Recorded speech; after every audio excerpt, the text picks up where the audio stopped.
What if the thing you've been calling suffering is actually formation? What if the season you're trying to escape is the very thing preparing you to carry what you've been praying for? Hello! Welcome to Rise and Shine Faith Talks. I'm your host, Abiyo, and I am so happy you decided to join me here today. This episode is a wrap-up. It's a moment to slow down, reflect, and bring together everything we've been talking about.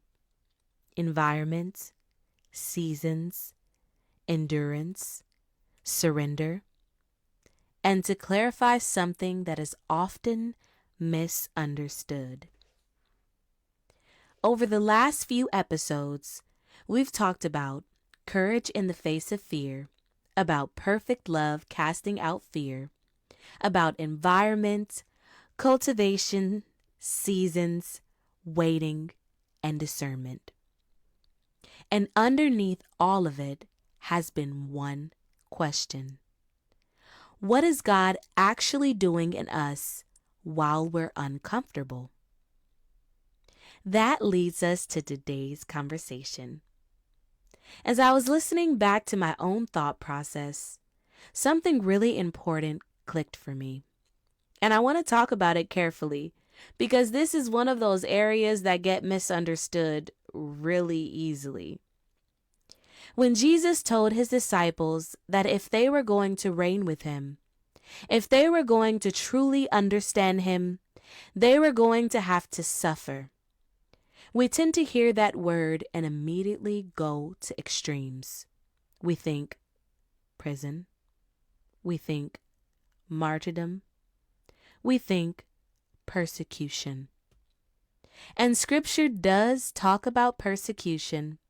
Jesus himself said in Matthew 24, verse 9, "Then shall they deliver you up to be afflicted, and shall kill you, and ye shall be hated of all nations for my name's sake." That is real. That happens.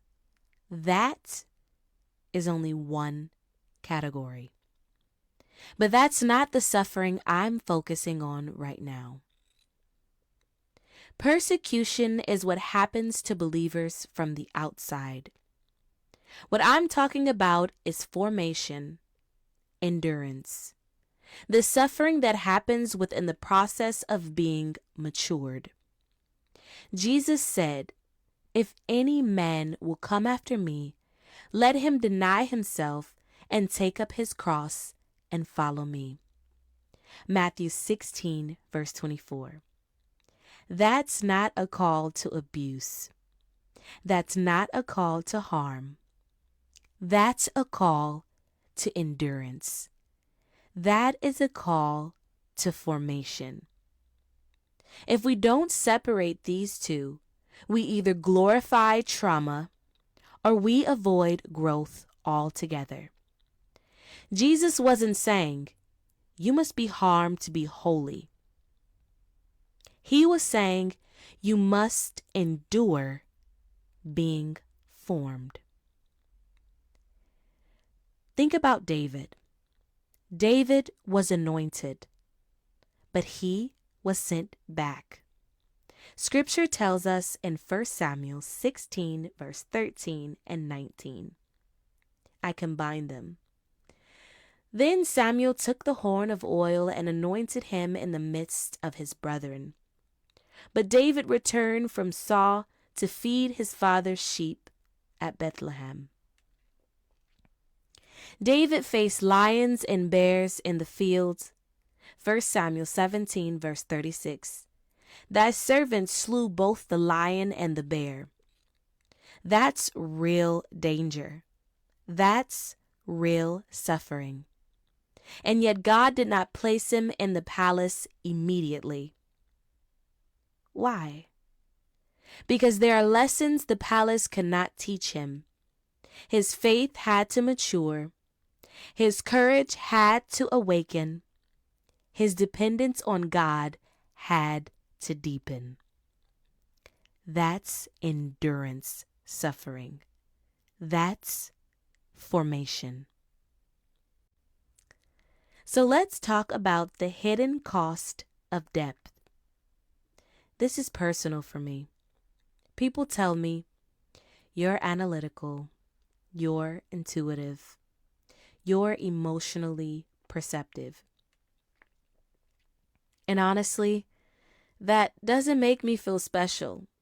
And sometimes it makes me feel uncomfortable.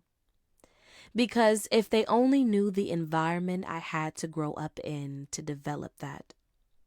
Do you understand the emotional instability it takes to learn how to read tone shifts, energy shifts, patterns, and unspoken emotions?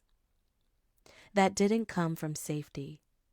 It came from vigilance. Scripture says, "Before I was afflicted, I went astray, but now have I kept thy word." Psalm 119:67.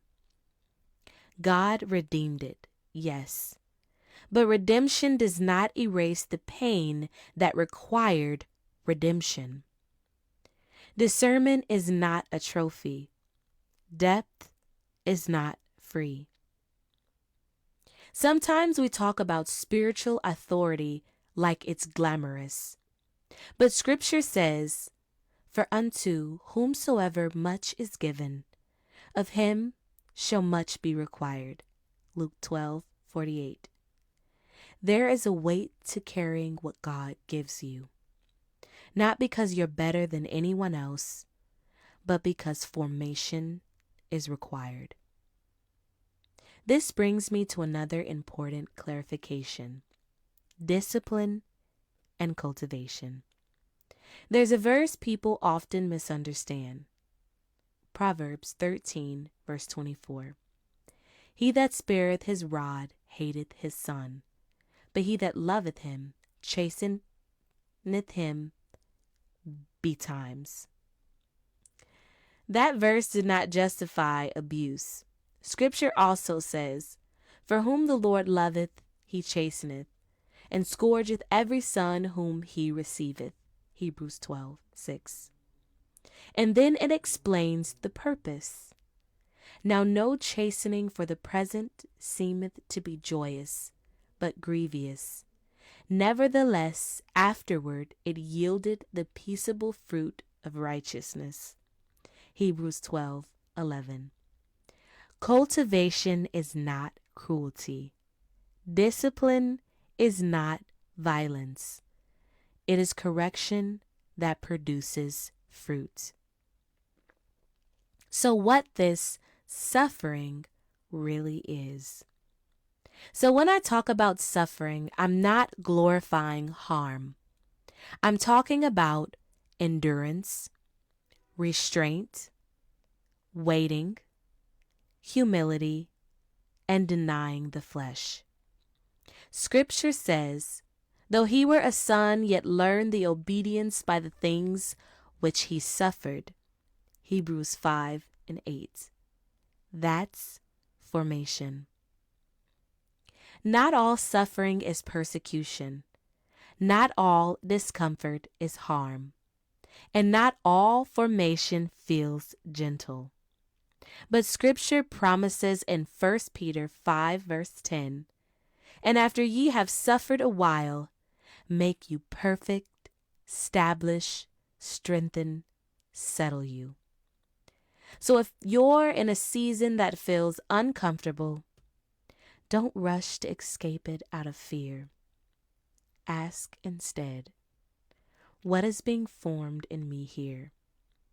And what kind of endurance is God developing? Because sometimes the suffering that matures you is the very thing preparing you to carry what you've been praying for. So before I go, I'd really love to hear from you. If this series resonated with you, if something shifted, clarified, or settled in you, let me know. Leave a comment, send a message, or share what stood out to you. Your feedback matters to me, and I truly value hearing this journey is landing for you. If you got this far, you already know that I love you. Keep rising, keep shining, and I'll see you next time. Bye.